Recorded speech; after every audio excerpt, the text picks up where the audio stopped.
Hello and welcome to this video where I'll be showing you how these 7 different blood effects will look. I have painted some Corax white onto these sticks, and each stick will get its own different variant of blood effect. Also, I will paint some Necron warriors in the background in the various blood effects. Yeah, I know Necrons don't bleed generally, but well, I've never met a Necron actually, have you? So I'm using these straight from the pot, although I do recommend that you thin each of them down when using them, but this is just for demonstration purposes. Okay, let's roll the intro.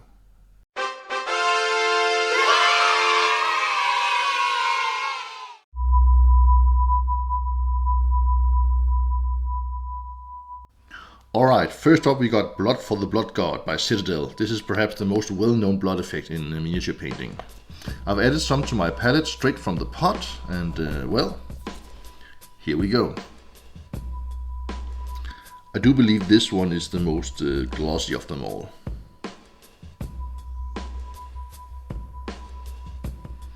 It goes on like this. And if you want to see it completely dry on a Necron, here you go. Yes, it is dry.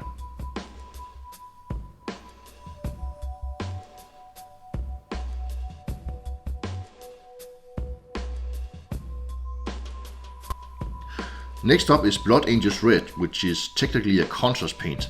I didn't originally plan to include this, but I've seen others use it to good effect as a blood effect, so I've added some to my palette, and let's try it out. At the first glance, I think it looks pretty much like the Blood for the Blood God, just without all the gloss.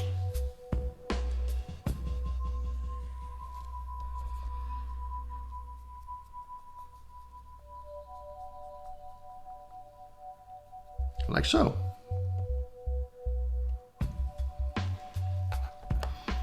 And on the Necron it looks like this. Much more matte.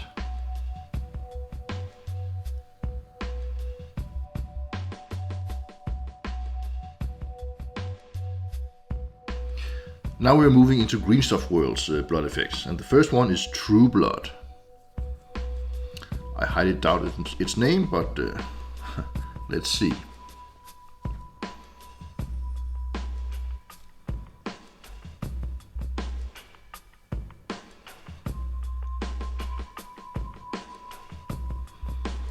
Like so.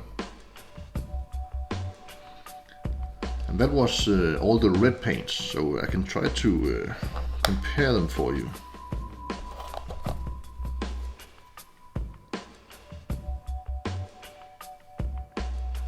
It seems a bit brighter than Blood for the Blood God.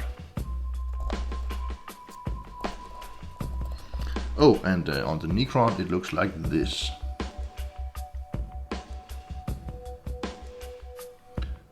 Much less glossy than Citadel's variant.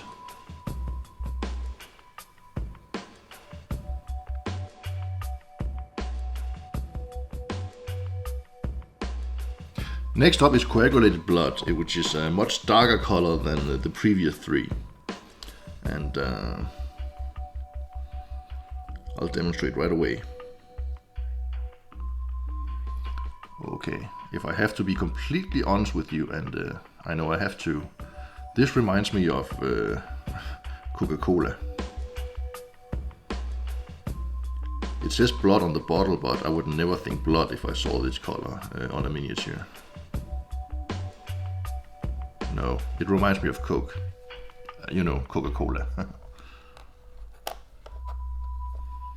Yeah, and on the miniature it looks like this.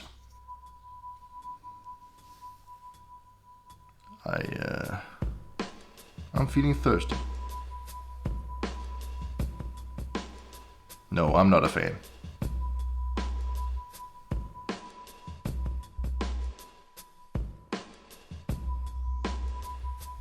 Following that, I have some Ork Blood for you. This is a very, very green color, and Ork Blood has always been red in my imagination, and I do believe that if you paint this over an orc hide, it will be difficult to see. But yeah, maybe you have some alternative use for it. Green and a bit glossy. That's about it.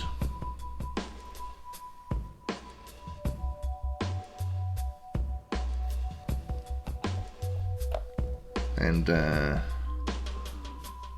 on the Necron it looks like this.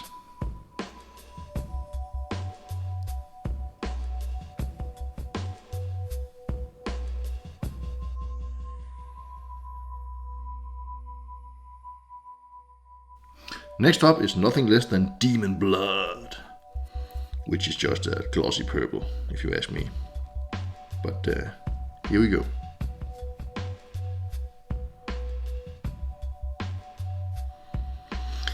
I must say the green stuff world variants are much thinner than its Citadel counterpart. But I would still recommend that you thin them when applying them to your miniatures. And speaking of miniatures, here's how it looks on a Necron.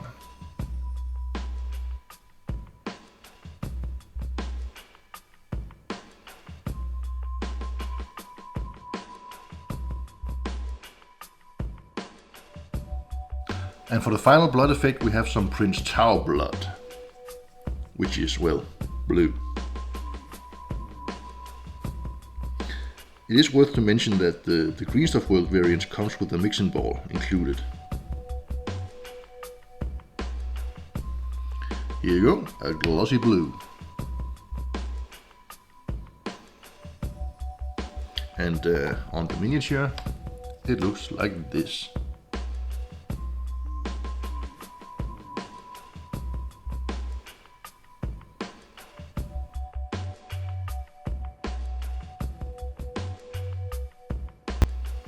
Okay, and that was all she wrote. I must say that for a standard red blood effect, out of these ones, I prefer Blood for the Blood Guard. I had high hopes for the Coagulated Blood, but yeah, it just reminds me of Coca-Cola or something like that.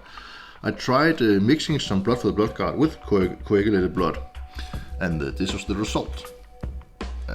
Pretty much just a darker version of Blood for the Blood Guard. So I'm still not a fan of Coagulated Blood. Anyways, I just got one last tip to show you.